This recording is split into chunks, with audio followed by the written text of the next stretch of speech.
moi comportement moi caché na bémission bien té. Ouais. Moi je le sens. Mais en tout cas, moi c'est kitoko. OK. Bon. Mais n'engana baxelo moko. Je ne sais pas pourquoi est-ce que bozo bo emiba ba lox na bloc matori. N'ébiter le pourquoi. Parce que baza aventurer. Wana siko eza caché botika wana mitu. Mutu eza coiffure. Mutu c'est l'intérieur. Comprendre? Capacité à mutu. Donc ozana mutu. Parce que ngai ba genre nga lingaka. Donc mon mifo zala mon likolo faut eza muke mais na seza munene. Mais ce que eza le contraire à wana. Et par rapport mususu habillement pe donc équipe ndate quoi. OK, merci. Dorcas, Azaba Jarno? Non. Quoi ça biso pour nini? Parce qu'il y a un Alox et puis Azam poussé. On a des critères par rapport à âge. Donc âge n'a ngana ye et aussi maté. Puis par rapport à la chaleur, il y a beauté, les pas dans les là et la taille aussi donc c'est ça. OK, merci. Azaba go oh bah c'est plus ça kayo? Non. Pour nini? Azana Alox si en plus ce n'est pas bon. Azaba nini? Jesus Christ. Nini sale kitoko te. Na évité peut-être Alox na ye.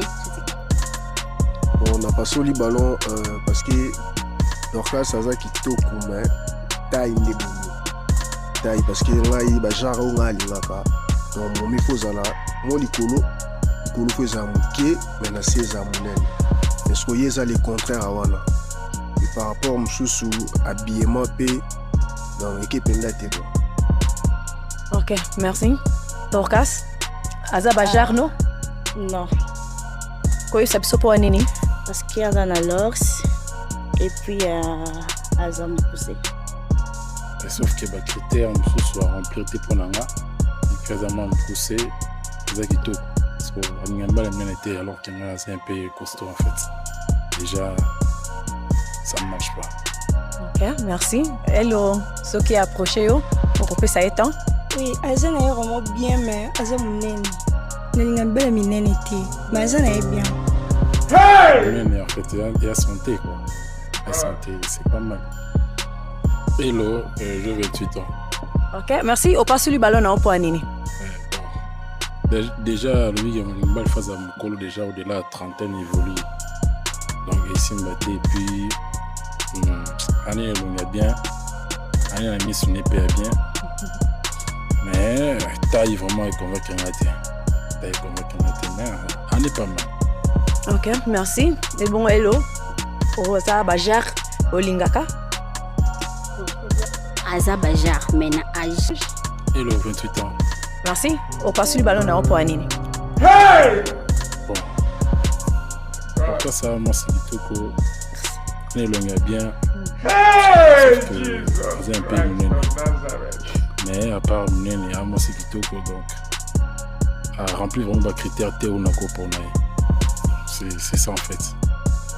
Merci. Hello, Azali, Sorokutani Nanzelo, Lobane, hello. Oui. Bon, un défaut et puis costaud. Ça va, c'est pas mal. OK, merci. Toi, Romain, je te trouve vraiment très bizarre. C'est bizarre? Comment expliquer ça aux hommes bizarre what? Bon, bah, vert, chocolat, bon. Ça c'est bien été. C'est bien été, donc c'est pas un souci. OK, pas grave. Nga basi bakutana na yona. OK, c'est bon. Et puis pour nayo Azali Bajar mi balo lingaka. Bon, je peux dire non. Parce Pour l'année âge 24, 23. Déjà, style vestimentaire, c'est pas ça. Et j'aime pas les femmes qui font des vidéos sur les réseaux. Moi aussi, j'aime les gens qui parlent lingala. Hein, le wanga lingala. Moi, c'est qui toko, mais style vestimentaire, c'est pili en côté. Et puis, na linga bana basi basala la vidéo na TikTok et tout ça. C'est pel ça en côté. OK, et ça ba vidéo à TikTok ça là.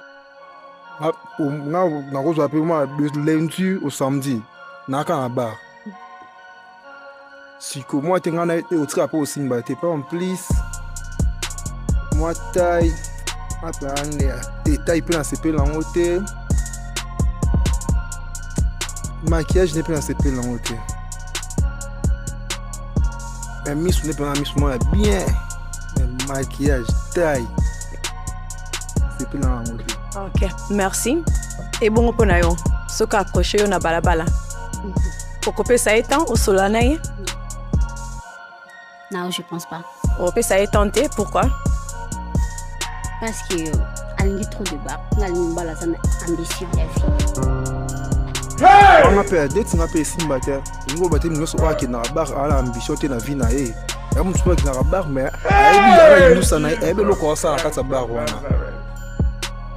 Donc ngane pe ko simba ta ko tumukete. Yo to bi o to ko tena nzela pesa nga chance. Nga ko na sengi pe ko chance wana te zala. Apa solo no ba na pe na premièrement pour na biema ya Dorcas. Donc c'est pe lisinga ta mukete. Oh, na neni. Laisse ba vitesse na ba kinya lelo. Kama pe na fo bitongo ya ba place ba bazar. Faut pesa pande indusa. Dorcas pa indusa moins. Donc taille ne longue pas mal. Ngai pe ndi bundi na eka. Tata nzambe sunga me Dorcas mbasima. Nga bora bu. Nazwa bangote. Ok, merci. Dorcas, aza bagua mibali o baseplisaka yo? Mon défaut ça va. Mais le connaît na sepelté de vrai. Voilà, na ngate mo balazala le lomito. Pour sortir du mieux, vous voyez, toi, pour moi, si, vous voyez, on doit éviter sa GT. Éviter sa GT. Oh là là. Salut. Et quand t'as 28 ans. Ok, au passé, le ballon n'a pas nini. On n'a pas sorti de on doit critère on peut signer on a tala on peut bien ko ya ne pas nanga mais c'est fait na suka bobi na eke alinga bali oyo ba pexa te ba ta boucle l'oreille donc utile. Ok. Merci. Azali Bajar Mibali Oyo Olingaka. Azali est vraiment bien, mais lui, il bomi kaba persil. Hey! Chance. T'as un côté kuna ko simbela. Ko ngai simbi en hauteur. Ok. Hey! Merci. Allons nayo. Premièrement raison dans Azali de tuer Azaboy alingara ne balo amela la cigarette te. Hey! On a mis la cigarette. Ceux qui acceptent nanga na lingi donc amibomi na. Hey! La lingara bar makasi. Il se plan la barre te. Na rose appelle moi de lundi au samedi. Na ka na bar. Si que moi tenga na été au trap au simba te pas en plus. Moi taille apande détail pe na sepela ngo te. Maquillage n'est pas dans ces pelles en côté. Mais miss n'est pas dans miss moi bien. Mais maquillage taille. C'est pelles en côté. Ok, merci. Et bon pour nayo. Soka accroché yo na balabala. Okope ça étant au solanaye? Non, je pense pas. Okope ça est tenté, pourquoi? Parce que elle a trop de bas. Elle a une ambition de la vie. Hey! On a perdu, tu as payé simba te. Ngo bate nous so ki na bar ala ambition te na vie na e. Ya mu tsupa ki na bar mais ai bi ala nous sana e be loko sa ka sa bar wana. Donc ngane pe ko simba ta ko tumukete. Yo to bi o to kutana nzela pesa nga chance. Nga utno na sengi pe ko chance wana te zala pendete. Bon, ok. Sengi ngote.